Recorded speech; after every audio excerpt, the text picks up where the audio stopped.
Right से निकल जाए, कभी लेफ्ट से निकल जाए वाली बात होती है, जो प्रॉपर नॉर्मली जो एक क्रिमिनल करता है। मतलब पूरी प्लानिंग के साथ चीज़ें। जाहिर सी बात है, उसने 2 हफ्ते लगाए उसने इस प्लानिंग को मतलब फुलफिल करने के लिए। तो जब खैर वो जब हमें जब ओपन हो गया सारी चीज़ें कि उसने मुझे बताया कि मैं आपसे बात करना चाहता हूँ, उससे अच्छा, वो मुझे खुद आपके पास आ गया और। नहीं, हम जब सवाल करें तो उसने ये कहा कि मैं सर से बात करना चाहता ठीक है। हूँ। जब मैंने उससे सवाल जवाब करना शुरू किए तो उसने फिर पहले जो उसने अपना राइट लेफ्ट किया था वो झूठ था, और जब वो ओपन हुआ तो उसने बताया कि ये मर्डर मैंने ही किया है।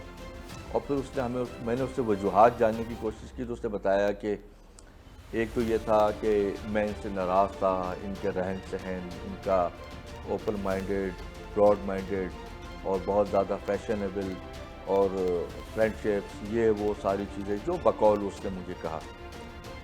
तो लोग मुझे ताने देते थे, बातें करते थे, इस तरह की चीज़ें।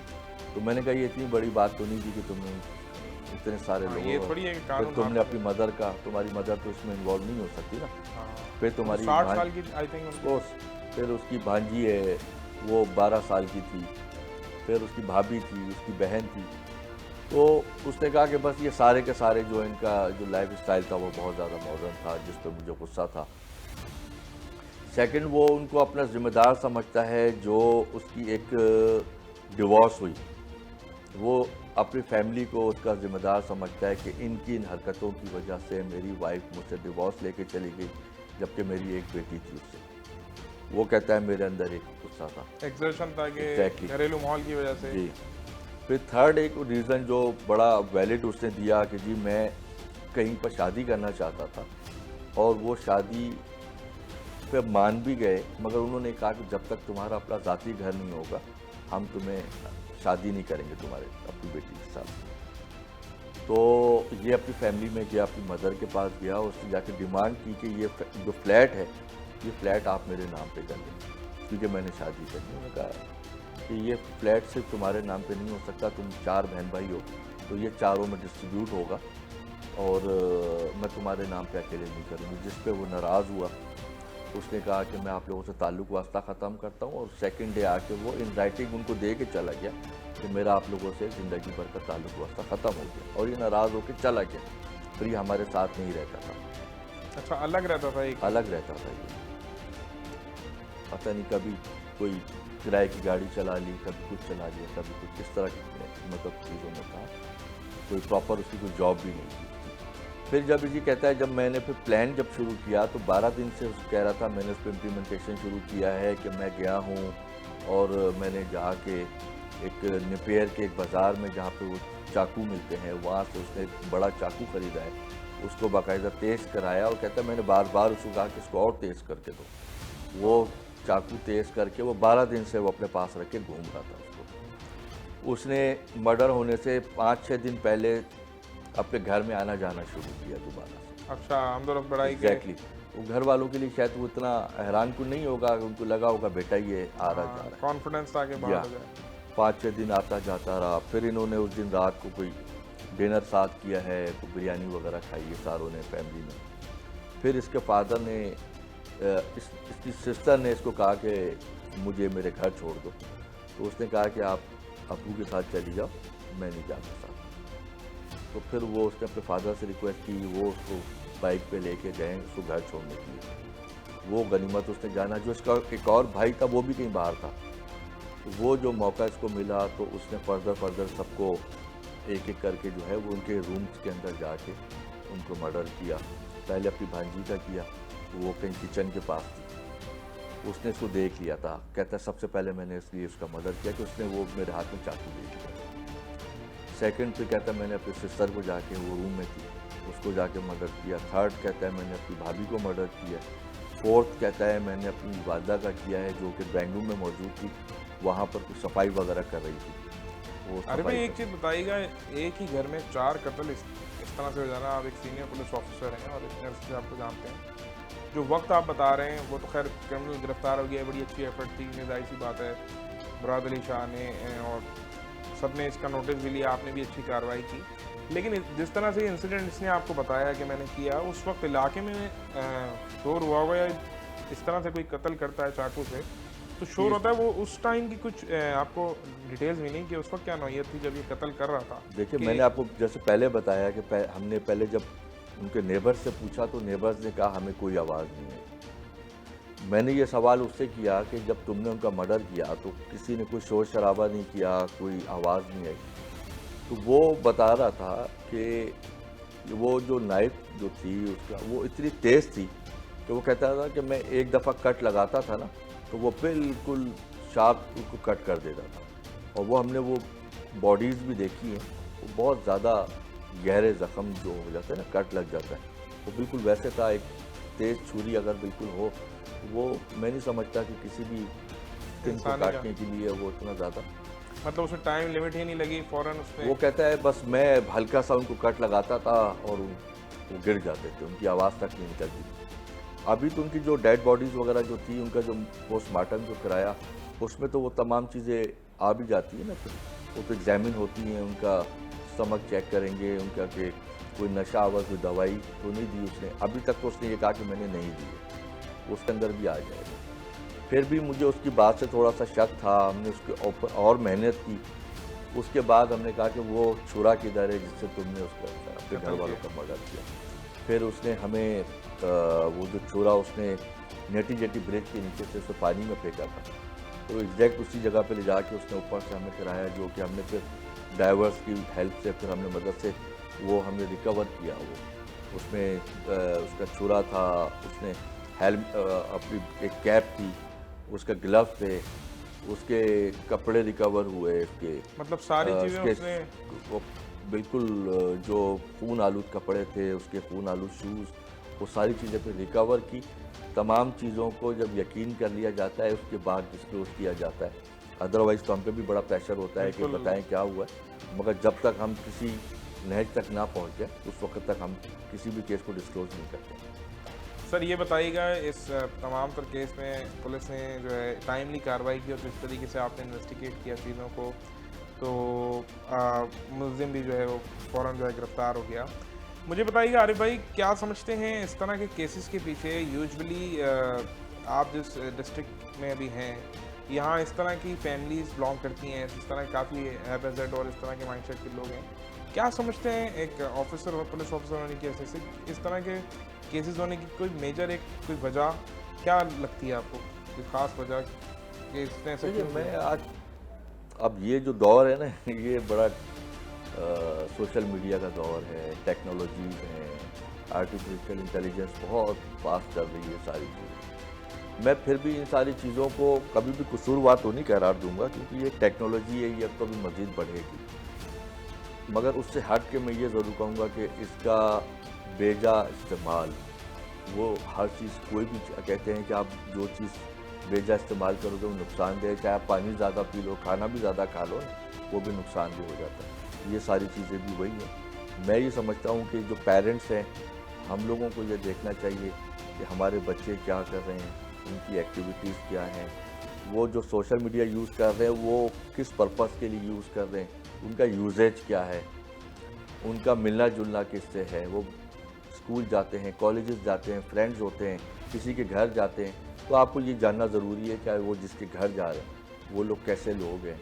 आप उनको इनवाइट करें, आप उनके पेरेंट्स से मिलें, वो तमाम चीज़ें होती हैं। मगर अपने बच्चों पे नज़र रखना तो हम सब पेरेंट्स का काम है, वो कोई आउटसाइडर आके नहीं करेगा। तो हम किसी और को कसूरवार ठहराने से पहले हम कसूरवार हैं कि हमने अपने बच्चों पे कितनी जो है वो तवज्जो दी सारी।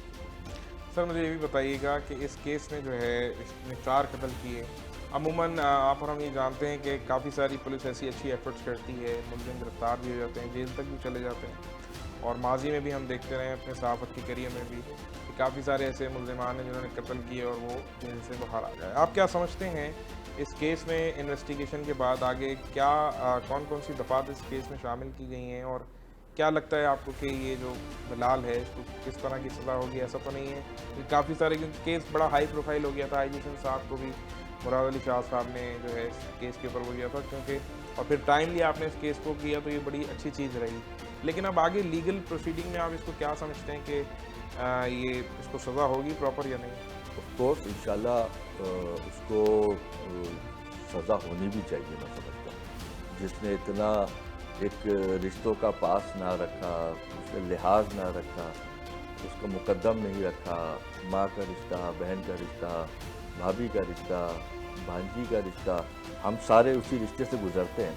बिल्कुल तो मैं ये ऐसे ही। समझता हूँ ये बड़े मुकद्दम रिश्ते होते हैं और बड़े पाक रिश्ते होते हैं। इन लोगों को जो इस तरह की चीज़ें करते हैं उनको करार वाकई सज़ा मिलनी चाहिए और पुलिस ने इसमें बहुत मेहनत की है, तमाम एविडेंसेस कलेक्ट किए और फर्दर भी इन्वेस्टिगेशन उसके ऊपर काम कर रही है। और अगर कोई इनको नज़र आता है कि कोई इसमें मज़ीद सहूलतकार किसी की वगैरह। इन्वॉल्वमेंट हो सकती है तो पुलिस जो इन्वेस्टिगेशन है वो तो बड़ी उसके लामहदूद उसके जो है वो रास्ते हैं, वो जिसको जैसे चाहे उसको ला के इन्वेस्टिगेट कर सकते हैं, उनको इंटेरोगेट कर सकते हैं, उनको शामिल तफ्तीश करके अगर वो इन्वॉल्व है तो उनको वो उसमें बुक कर सकते हैं।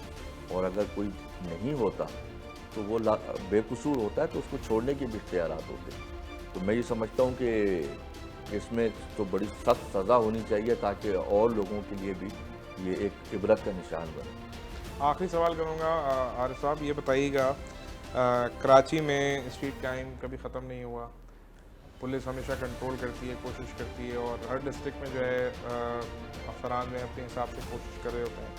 हम मुख्तलिफ फिगर्स देख रहे होते हैं बतौर सहाफ़ी हर डिस्ट्रिक्ट के, और अभी अगर कराची की बात करें तो 100 का ऑलमोस्ट फिगर क्रॉस हो गया इस पूरे साल में, जिसमें लोग डकैती मज़ाहमत पे कत्ल हुए। आप क्या समझते हैं सिटी डिस्ट्रिक्ट में आपकी पुलिसिंग और आपकी जो थानों की नफरी का अक्सर हम डिस्कस करते हैं तो पुलिस अफसरान कहते हैं कि हमारी नफरी बड़ी कम है, हर थाने की नफरी का कोई स्टैंडर्ड वो नहीं है कि अगर एक थाने में 20 लोग हैं, 20 एहलकार हैं। तो मुझे थोड़ा सा बताइएगा आपके थाने के अभी क्रिमिनल स्ट्रीट क्राइम के क्या डायनामिक्स चल रहे हैं, और क्योंकि मेरे पास जो फैक्ट्स एंड फिगर्स हैं वो थोड़ी सी डिटेल्ड हैं, लेकिन आपके हिसाब से क्या चल रहे हैं, और अगर लूप होल है तो वो क्या समझते हैं आप, इसका लूप होल की क्या वजूहत है? देखिए सबसे पहले तो मैं आपको ये बताऊं कि ये जो लोग हम ये पहले ये प्रॉब्लम थी, नफरी की शॉर्टेज होना, गाड़ियों का ना होना, मोटरसाइकिल का ना होना, फ्यूल्स का ना होना या फैसिलिटीज़ का ना होना, रिसोर्सेज का ना होना, ये बातें अब ख़त्म हो गई हैं। अब पुलिस बहुत आगे जा चुकी है, अब गाड़ियाँ भी हैं, नफरी भी है और रिसोर्सेज भी हैं। इश्यूज़ है, मैं ये नहीं कह रहा हूँ कि सारी चीज़ें ख़त्म हो गई हैं। जाहिर सी बात है मैं अगर कहूँ तो अमेरिका या यूके से या और जो फर्स्ट वर्ल्ड कंट्रीज़ हैं आप उनसे उनका कंपैरिजन नहीं कर सकते। उसके बावजूद वो तमाम रिसोर्सेज रख के भी क्राइम वहाँ भी होते हैं। आप पूरी दुनिया में क्राइम होते हैं, इससे ज़्यादा होते हैं, इससे ज़्यादा डेंजरस सिचुएशन होती है। हम भी देखते रहते सारी चीज़ें। अल्हम्दुलिल्लाह पाकिस्तान में वो सिचुएशन नहीं है। मैं ये समझता हूँ कि हर पुलिस ऑफिसर, हर कोई ये चाहता है कि मैं जिस वक्त तक यहाँ मेरी पोस्टिंग रहे, एक अच्छा टाइम, एक अच्छा वक्त, एक अच्छा नाम, एक अच्छा काम करके देके जाए। कोई नहीं चाहता, कोई नहीं, ये सब कहने की बातें हैं कि पुलिस को सब पता होता है और कोई कुछ नहीं करता, ये सब फजूल बातें हैं। पुलिस को सब पता होगा तो ये सारी चीज़ें होते रहने देंगे। पुलिस इंसान नहीं है, पुलिस को नहीं बुरा लगता कि कोई किसी को क्यों कत्ल कर रहा है, कोई किसी को क्यों ज़ख्मी कर रहा है, कोई क्यों किसी से स्नैचिंग कर रहा है, सबको बुरा लगता है। उसी तरीके से जैसे आपको लगता है वैसे हमें बुरा लगता है, इसीलिए हम मेहनत भी करते हैं। तो मैं ये समझता हूँ कि अब सारी चीज़ें हैं, ठीक है, क्राइम ज़्यादा बढ़ा है क्योंकि क्रिमिनल भी ज़्यादा बढ़ गए, हमारे मुकाबले भी होते हैं, हमारे उसमें मुल्ज़िमान मारे भी जाते हैं, ज़ख्मी भी होते हैं, हमारे पुलिस वालों की शहादतें भी होती हैं, गाजी भी हो जाते हैं, ज़ख्मी होते हैं, जाते हैं जाके हॉस्पिटल में जाके कितने कितने महीनों वो जाके बेचारे हॉस्पिटलाइज रहते हैं।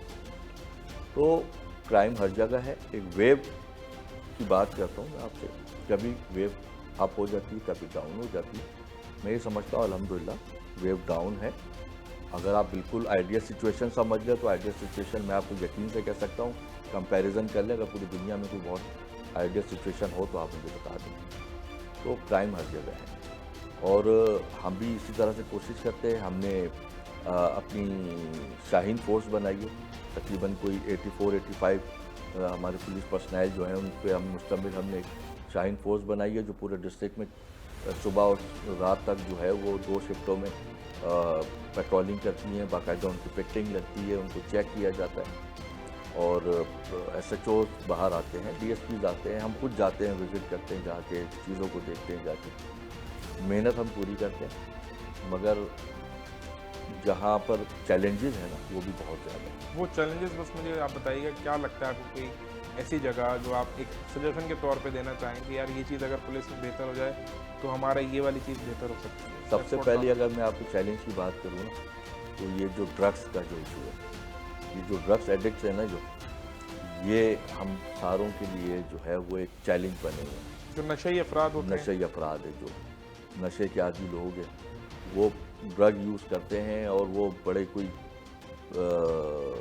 हीरो बन जाते हैं, पता नहीं क्या बन जाते हैं और इतने डेयरिंग हो जाते हैं कि वो जाते हैं और जाके वारदात करते हैं और छोटी छोटी बात पे वो फायर कर देते हैं। मैं ये समझता हूँ कि जो हम काम कर रहे हैं, जो हमारी जो लीडरशिप है, जो IG साहब के पास, एडिशनल आई साहब के पास, DIG साहब के पास, हमारी हर मीटिंग में एक चीज़ ज़्यादा डिस्कस होती है, वो ड्रग्स के ऊपर होती है कि किस तरह से हम इसके ऊपर काबू पा लें, किस तरह से हम वो रास्ते हम तक हम पहुंच जाएं कि जहां से इनकी जो मूवमेंट होती है, जहां से ये लेके आते हैं।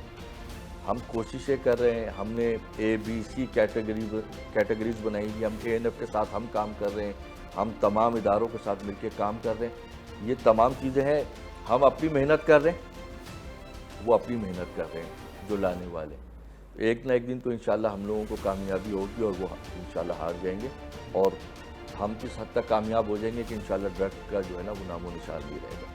जी बिल्कुल ठीक कहा आपने। तो नाज़रीन, बात ये है कि आजकल का जो दौर है वो इतना फास्ट है, AI का दौर है, सोशल मीडिया का दौर है। आपके बच्चे जो हैं किस वक्त क्या कर रहे हैं, ये वालिदैन को देखना बड़ा ज़रूरी है। जिस तरह से ये केस हुआ, इस केस में कहना तो चाहिए कि अगर गैरत के नाम पे भी उसने कत्ल किया तो उसके पास ये इख्तियार नहीं था कि अपनी माँ को अपने ही घर में 4 ख़वातीन को कत्ल कर दे।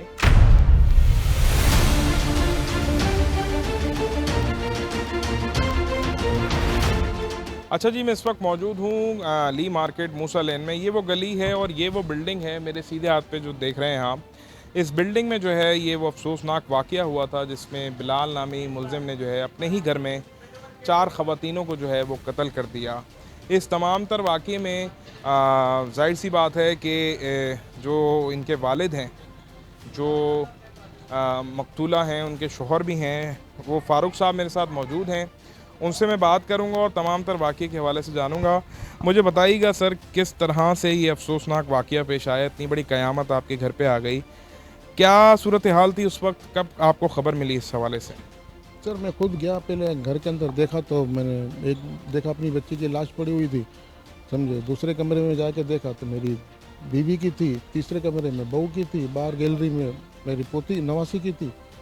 फिर मैंने सबों को फ़ोन किया, सब लोग आ गए, ये मामला हुआ। पता नहीं लगा कि अभी किसने किया किसने नहीं किया। आप जब ये वाक़या अफसोसनाक पेश आया, आप उस वक्त कहाँ पे थे? मैं अपनी बेटी को छोड़ नहीं गया था अपने इसके घर पे, जुबली पे। अच्छा, तो आपको खबर सबसे पहले किसी ने दी या जब आप वापस आए? मैं खुद ऊपर गया, तकरीबन 3 पौने 3 बजे मैं ऊपर गया तो देखा तो ये माजरा था।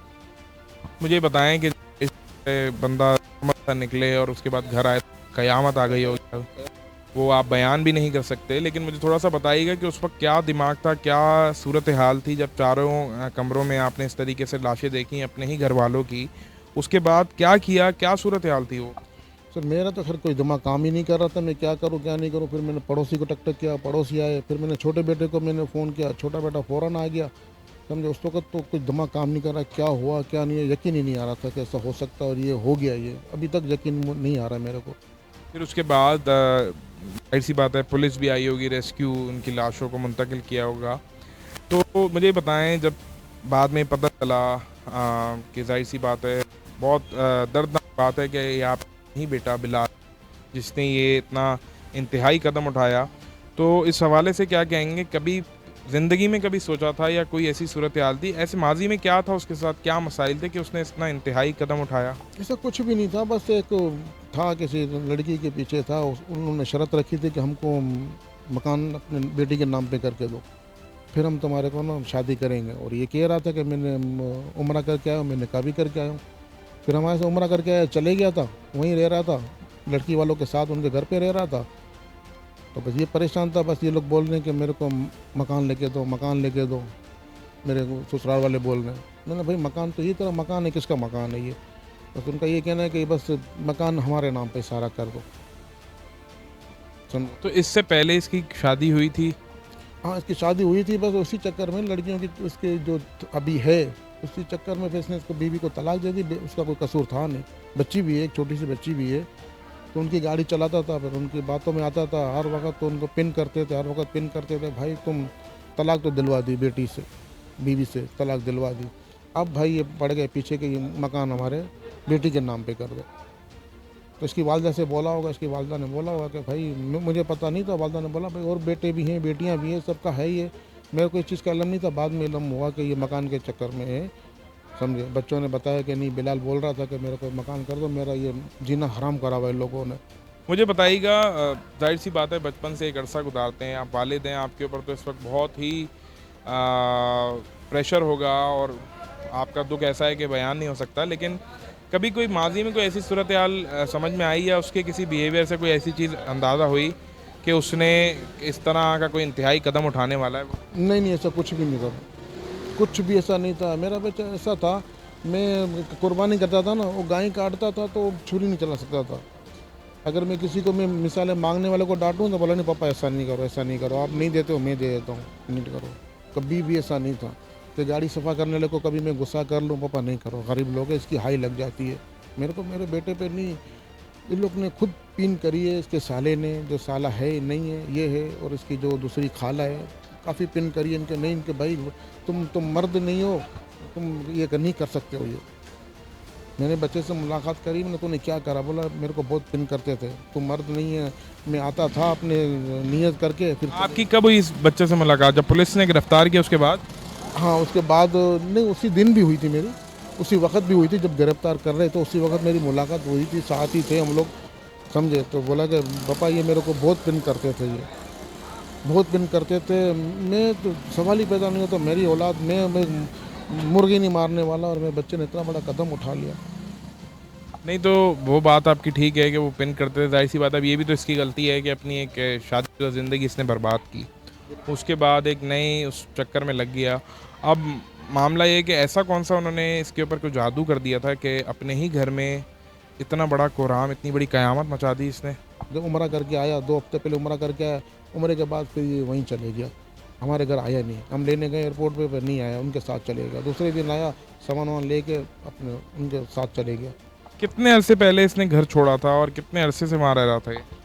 तकरीबन ये सिलसिला चल रहा था, कोई 2-2.5 महीने से चल रहा था सिलसिला। ये घर छोड़ा सो कम से कम 20-25 दिन हो गए घर छोड़। जब ये घर छोड़ के गया था तो क्या कोई लड़ाई हुई थी, ऐसा क्या हुआ था जिसने बोला भाई मैं घर छोड़ रहा हूँ? नहीं, घर इसलिए छोड़ा भाई, मेरे को बोला कि मैंने निकाह कर लिए, मैं उनके साथ ही रहता हूँ, अब मैं मकान की तलाश में हूँ, मकान मिल जाएगा। तो ये लोग बोल रहे हैं कि मैं मकान चाहिए, मकान चाहिए, जैसे मकान मिल जाएगा मैं अलग हो जाऊँगा, आप लोगों को बता दूँगा मैं। मुझे ये बताएं, जाहिर सी बात है कि काफ़ी चीज़ें तो आप बता ही रहे हैं, लेकिन अब जिस तरीके से तमाम तर वाक़या अफसोसनाक हो गया आपके घर पे, आप क्या समझते हैं, क्या कैफियत है और क्या कहेंगे? क्योंकि जाहिर सी बात है जिसने मारा है वो भी आपका बेटा है और जो लोग दुनिया से रुखसत हो गए हैं वो भी आपके ही लोग हैं। क्या कहना चाहेंगे इसके ऊपर? बस मैं इस बारे में क्या कहना, टोटल मेरा ही नुकसान हुआ। मेरे घर के बल्कि 4 नहीं 5 अफराद चले गए, 4 ये चले गए, 5वां ये चले गया, समझे। तो और मेरी 3 बेटियां शादी से अपने घर पे, हम दोनों बाप बेटे रह गए। टोटल मेरा ही नुकसान हुआ।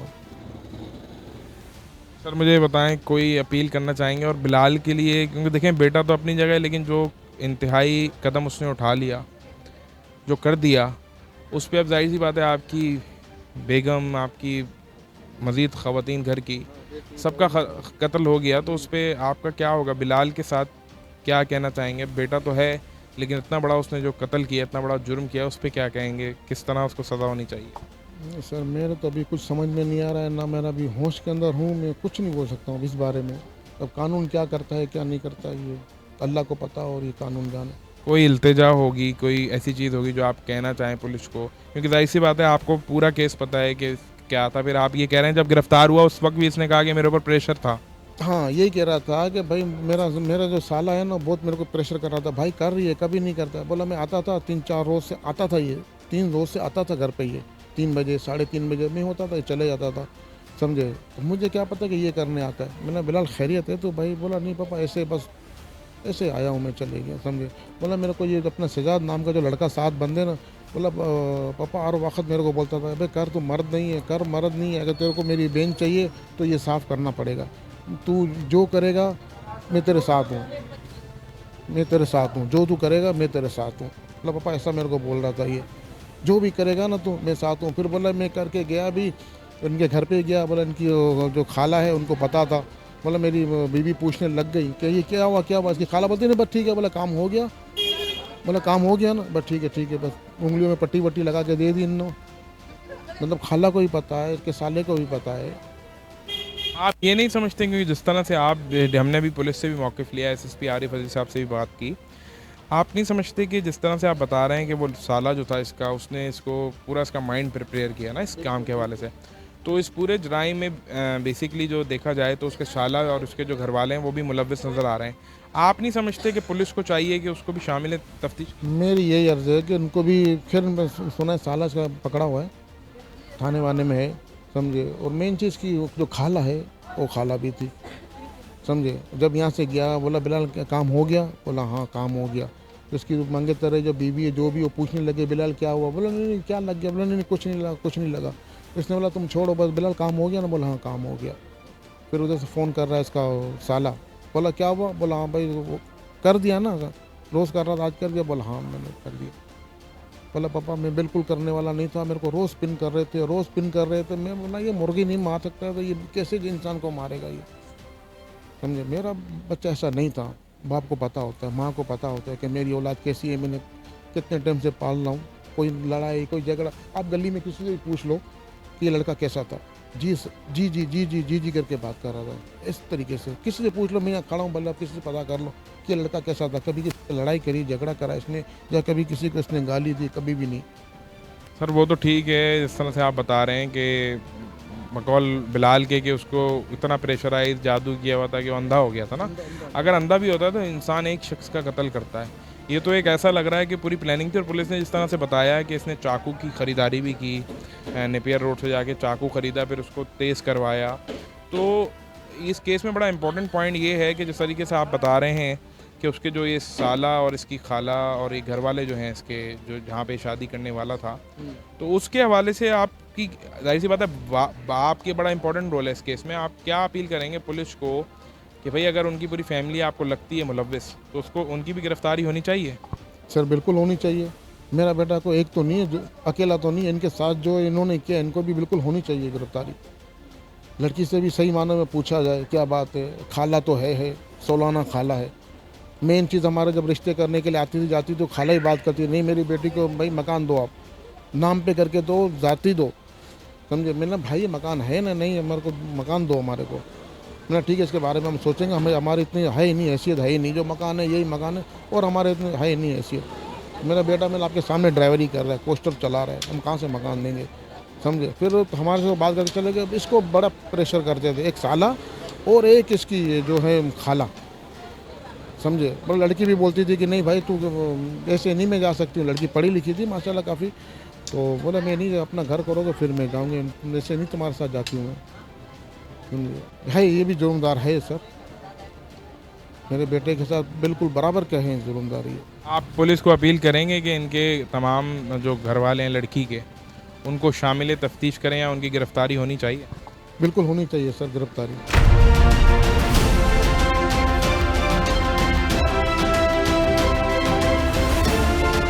अच्छा, इस केस में एक बहुत इम्पॉर्टेंट चीज़ ये थी कि बिलाल ने अपने पहले बयान में ये चीज़ बताई थी कि मैंने अपने घर की ख़वातीन को गैरत के नाम पे कत्ल किया, और वो गैरत के नाम पे कत्ल करने का मकसद ये था कि उसकी घर की जो ख़वातीन थी वो टिकटॉक इस्तेमाल करती थीं, जिसकी बिना पे उसको ये लगता था कि मेरे घर की ख़वातीन जो हैं वो फहाशी फैला रही हैं। और ये सारा उसने इंतहाई कदम उठाया, घर की जो 4 ख़वातीन हैं उनको कत्ल कर दिया। इस कत्ल और इस अफसोसनाक वाक़े के बाद इलाके में कैसा खौफो हिरास है, यहाँ के कुछ इलाका मकीन भी हैं, मैं इनसे बात करूँगा। मुझे बताइएगा ये सारा जो अफसोसनाक वाक़या हुआ, और उसने अपने पहले बयान में ये चीज़ भी बताई कि टिकटॉक का इस्तेमाल ज़्यादातर उसकी ख़वातीन घर की कर रही होती थी। तो अभी इलाके में किस तरह का सूरत हाल है? जी, इलाके में इस मामले पे बहुत खौफो हरास फैला हुआ है और इसके अलावा ये है कि लोग इस बारे में बात भी करना नहीं चाह रहे। ज़ाहिर सी बात है, कोई अपनी माँ को, अपनी बहन को, अपनी भाभी को, अपनी भांजी को कैसे मार सकता है? हम तो उनकी तरफ आँच भी नहीं आने दे सकते। इसी वजह से यहाँ पे इतना खौफो हरास है कि इस गली की औरतों ने अपना टिकटॉक अकाउंट भी डिलीट कर दिया है। इतना यानी यहाँ पे मामला वो है, जब यहाँ पे एम्बुलेंस वगैरह आई, यहाँ पे बहुत यानी माहौल डिस्टर्ब हो गया था। और वाकई में ज़ाहिर सी बात है, हर कोई डिस्टर्ब हो जाएगा यार, ऐसे मामला कहाँ होते हैं? यानी कौन अपनी माँ को, अपनी बहन को मारेगा? यानी उसकी सोच बिल्कुल ही अलग होगी उस बंदे की। कह सकते हैं कि वो नफसियाती भी हो। मुझे बताओ कि ज़ाहिर सी बात है, नफसियाती तो आपने बिल्कुल सही कहा, क्योंकि कोई भी इतना इंतहाई कदम नहीं उठाता। लेकिन आप ये समझते हो कि एक टिकटॉक अकाउंट, ज़ाहिर सी बात है सोशल मीडिया का दौर है, अगर वो टिकटॉक बनाते भी थी या उनके घर की ख़वातीन इस्तेमाल करती थी, तो उसको ये इंतहाई कदम उठाना चाहिए था बतौर नौजवान, या ज़ाहिर सी बात है आप भी पड़ोसी हो, यहाँ उनकी रिहाइश थी। क्या कहोगे इस हवाले से? मैं कहूँगा कि आप उन्हें समझाएं, आप उनसे बात कर सकते हैं। कई मामलात हैं यानी इसमें, ज़रूरी नहीं है कि आप उन्हें मार ही दें। ये तो एक नफ्सियात बंदा ही सोच सकता है, जिसकी थिंकिंग बिल्कुल ही ऐसी हो चुकी हो, पागलों जैसी, या उसके दिमाग में कुछ ज़्यादा नफ्सियात गंदगी भरी हुई हो, तो फिर वो बंदा ऐसा कदम उठाएगा। मुझे तो नहीं लगता कि कोई बंदा ऐसे कर सकता है, लेकिन जब आंखों के सामने आता तो यकीन नहीं होता। मुझे ये भी बताओ कि बिलाल अक्सर यहाँ पे अरसे से रह रहा होगा, तो यहाँ पे कभी बिलाल से मुलाकात हुई, दिखने में, बात करने में कभी कोई मुलाकात हुई हो? कैसा था? दिख जाता था, ज़्यादा बातचीत नहीं, ऐसे ही सही है, ज़्यादा किसी से बातचीत नहीं होती थी। दिखता था इलाके में, आता जाता, बिल्कुल एक आम बंदों की तरह ही, जैसे आप और मैं। नहीं तो वो कहीं से दिखने में ऐसा लगता था कि कोई क्रिमिनल है या कोई इस तरह का कदम उठाने? नहीं, किसी की सोच उसके चेहरे पे ज़ाहिर नहीं होती ना, तो हम ये कह नहीं सकते कि वो कैसी थिंकिंग का था। खैर, बस हमें तो दिखता था, तो हम यही बोल सकते हैं कि हमें तो आम सा इंसान ही लगता था वो। अंदर से वो क्या है वो तो बाद में ही पता चलेगा। अच्छा, यहाँ पे हमारे साथ कुछ और भी इलाका मकीन है, उनसे भी बात करते हैं। मुझे बताइएगा, जब ये सारा वाकया हुआ, आपकी यहाँ दुकान है, आप मौजूद थे, उस वक्त क्या सूरत हाल? उस वक़्त सूरत हाल ये था कि 3 बजे की टाइम पे आवाज़ आया, रोने शुरू हो गया। हम लोग जो भाग के आया तो इधर बस ये अल्लाह का इम्तिहान था, बस ये हो गया, इम्तिहान है अल्लाह का ये बस। आप कितने अरसे से यहाँ रिहाइश पजीर हैं? यहाँ आपकी दुकान कितने अरसे से है? 12 साल से रहे इस पे शेर। मुझे बताइएगा, 12 साल में ये जो लड़का था बिलाल, इसके वालिद, इन लोगों से कोई वाकफियत थी, कोई मिलना जुलना था आपका? अल्लाह को पता है, घर की मामलात है, इसको तो हम लोग घर के मामलात तो अल्लाह को पता होता है। नहीं, ये जो इसके वालिद और भाई हैं, तो कभी गुजरते होंगे, कभी आते जाते में कोई सलाम दुआ हुई? बाकी देखने से तो ऐसे ही लग रहा है कि इसकी घर का वो अपने मामलात, देखने से सुनने से तो ऐसे ही लग रहा है कि ये घर का ही मसला है। वो तो है, मैं जानना चाह रहा हूँ, बिलाल जो था वो, उससे कभी मुलाकात हुई हो या कभी सलाम दुआ होती है ना, रोड से गुजरते हैं, तो कहीं दिखने में ऐसा लगता था कि कोई इस तरह का लड़का है जो ऐसा काम कर दे? नहीं, देखने से बहुत अच्छा लड़का लग रहा था, बहुत ज़बरदस्त लग रहा था देखने से, बातों से, तेज़ दिमाग वाला।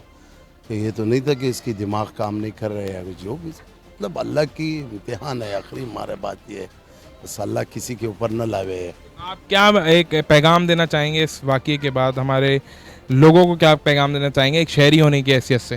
भाई हम लोग ये पैगाम है कि अपने घरों में हर आदमी अपने सेटअप से अपने घर चलाए, सही तरीके से अपना घर चलाए, इस तरीक़ों से अल्लाह हर इंसान को बचाए। जो तरीका हुआ है, ये तरीका तो कोई बहुत आगे हमारा, हम लोग मुसलमान हैं, बाकी मुसलमान में तो ऐसी हरकत बहुत गलत है।